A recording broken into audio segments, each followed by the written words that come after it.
Hello everyone, welcome to my channel success education point with सपना।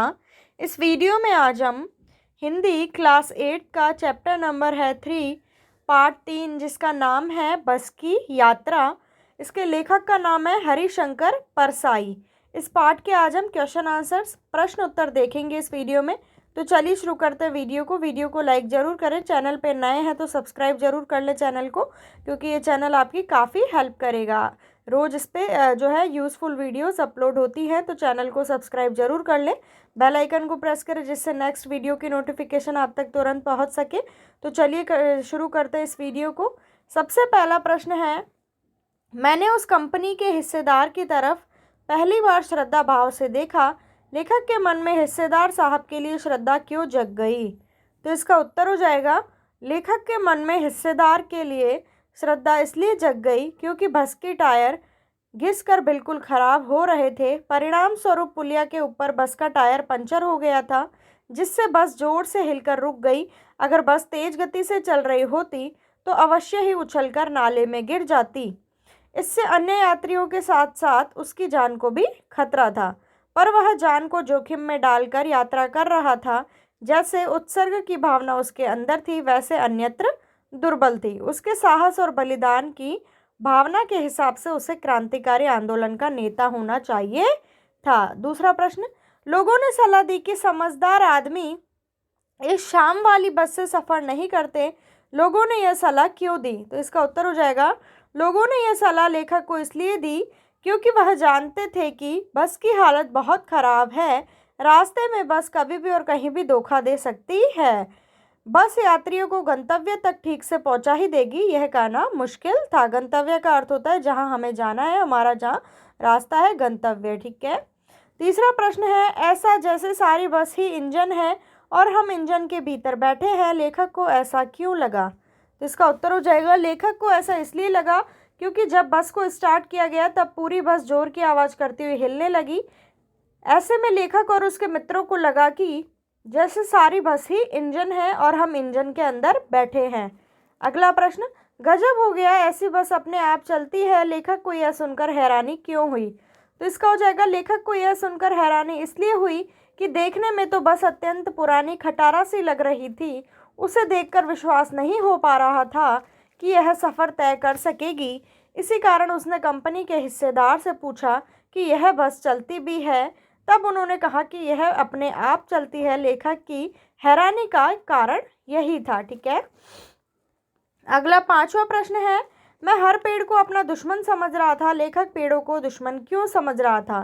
तो इसका उत्तर हो जाएगा, बस की दशा ऐसी थी कि उसे ज़बरदस्ती चलाया जा रहा था। कभी उसकी ब्रेक फेल हो सकती थी या कोई पुर्जा खराब हो सकता था, क्योंकि इतनी ज़्यादा जो बस की हालत है वो ख़राब थी। इस भयभीत मना स्थिति में जो भी पेड़ आता उसे देखकर लेखक को डर लगता कि उसकी बस उससे टकरा जाएगी, क्योंकि बस की हालत ख़राब थी। तो लेखक को क्या लग रहा था कि बस जो है, जैसे ही पेड़ आ रहे थे कि बस जो है पेड़ों से टकरा ना जाए। एक पेड़ निकलता फिर दूसरा पेड़ आता, तो लेखक यही सोच रहा था कि हमारी जो बस है वो पेड़ से टकरा नहीं जाए। इसलिए जो है लेखक पेड़ों को अपना दुश्मन समझ रहा था। आगे देखिए, सविनय अवज्ञा आंदोलन किसके नेतृत्व में, किस उद्देश्य से तथा कब हुआ था? इतिहास के उपलब्ध पुस्तकों के आधार पर लिखिए। इसका उत्तर हो जाएगा, सविनय अवज्ञा आंदोलन महात्मा गांधी जी के नेतृत्व में मार्च 1930 में अंग्रेजों को खिलाफ हुआ था। उस समय भारतीय समाज की दशा अत्यंत दयनीय थी। गरीब जन केवल नमक के साथ रोटी खाकर अपना पेट भर लेते थे। ऐसे में अंग्रेजी शासन ने नमक पर भी टैक्स लगा दिया। इससे गांधी जी बहुत दुखी हुए। उन्होंने गुजरात के साबरमती आश्रम से 250 किलोमीटर की पैदल यात्रा करके समुद्र किनारे बसे दांडी गांव में नमक बनाकर कानून भंग किया। इसे दांडी यात्रा, नमक सत्याग्रह व सविनय अवज्ञा आंदोलन आदि नामों से पुकारा जाता है। दूसरा प्रश्न, सविनय अवज्ञा का उपयोग व्यंग्यकार ने किस रूप में किया है? लिखिए। तो इसका हो जाएगा, सविनय अवज्ञा का उपयोग व्यंग्यकार ने बस की दशा तथा उसके किसी प्रकार चलते जाने के संदर्भ में किया है। लेखक जिस बस में बैठकर यात्रा कर रहा था, उस बस के चलने पर उसे उसका एक भी भाग सही नहीं लग रहा था। फिर भी थोड़ी दूर चलने के बाद वह इस प्रकार चलने लगी जैसे उसके सभी भाग मिलकर सविनय अवज्ञा आंदोलन की तरह एक हो गए हों, अर्थात उसके सारे हिस्सों के पुर्जे पुर्जों के भेदभाव समाप्त हो गए हों। जिस प्रकार सविनय अवज्ञा आंदोलन के समय सभी भारतीयों ने आपसी धार्मिक भेदभाव और आपसी मतभेदों को भूलकर अंग्रेजों के द्वारा नमक पर टैक्स लगाने के विरोध में गांधी जी जैसे कुशल ड्राइवर का साथ दिया और सभी ने दांडी यात्रा कर समुद्र तट पर नमक बनाकर अंग्रेजों को सबक सिखाया। अब है भाषा की बात। बस, वश, बस, तीन शब्द है। देखिए, तीन अलग अलग शब्द है। एक तो बस चलने वाली, एक वश। वश का अर्थ होता है किसी को अपने वश में कर लेना या किसी को अपने अधीन कर लेना, और एक बस होता है कि बस करो, बस, बस, सिर्फ या केवल कह सकते हैं। ठीक है, तो ये तीनों शब्दों में अंतर है। तीन शब्द है। अब देखिए क्या लिखा हुआ है। बस सवारी के अर्थ में, जिसमें हम सवारी करते हैं वो बस।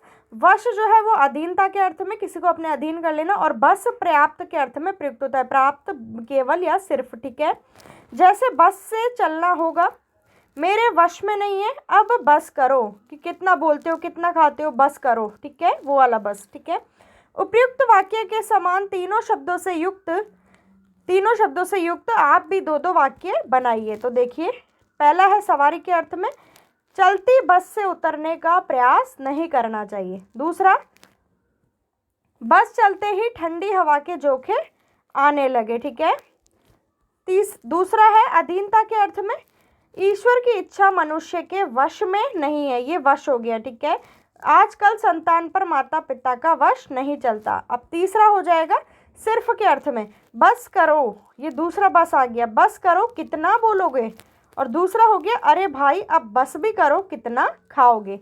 तो ये थी आज की वीडियो पसंद आई तो लाइक करें, चैनल को सब्सक्राइब जरूर कर लीजिएगा ताकि आगे भी आपको ऐसे ही वीडियोस देखने को मिलती रहे। मिलती हूँ आपसे नेक्स्ट वीडियो में। Thank you for watching my video.